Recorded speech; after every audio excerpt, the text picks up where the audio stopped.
এখান থেকে ইসলামের বিজয়ের সূচনা শুরু হবে ইনশাআল্লাহ। আমি সবাইকে সর্বোচ্চ কাজে যার করা গুরুত্ব আহ্বান রেখে সুযোগ পেয়েছি, এজন্য আল্লাহ তাআলার দরবারে শুকরিয়া আদায় করি আলহামদুলিল্লাহ। সম্মানিত উপস্থিতি, আজকে যে স্বাধীনতা আমরা পেয়েছি, এদেশের সমস্ত মানুষ একমত। 2024 5 আগস্ট এই দেশ দ্বিতীয়বার স্বাধীন হয়েছে।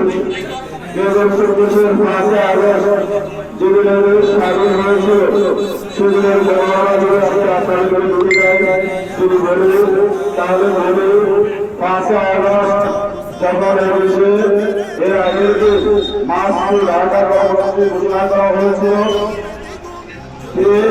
5 তারিখে সবাই ঢাকাকে অবরোধ করবে, এরকম চিন্তা ভাবনা এবং প্রস্তুতি নিয়ে বসে আছে।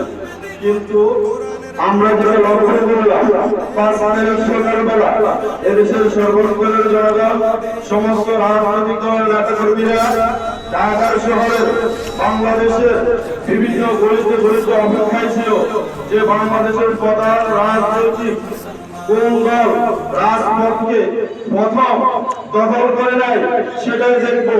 আর যিনি প্রথম দখল করতে পারে তার নেতৃত্বেই আজকে রাজপথ দখল হবে, এটাই এই অপেক্ষায় সবাই ছিল।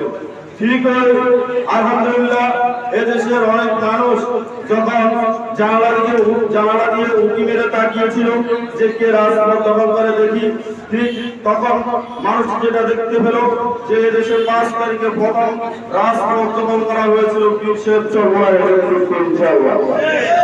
আলহামদুলিল্লাহ আজকে আমরা এটার জন্য গর্ববোধ করি। আমরা ইসলামী আন্দোলনের সর্বস্তরের নেতাকর্মীরা আমাদের নেতা 5 তারিখের এই আন্দোলনের জন্য আমরা গর্ববোধ করি। মানুষ আশায় ছিল এবং স্বপ্ন দেখেছিল এর পরবর্তীতে যে স্বাধীন হয়েছিল এদেশের মানুষ স্বাধীনভাবে শান্তিতে বসবাস করবে।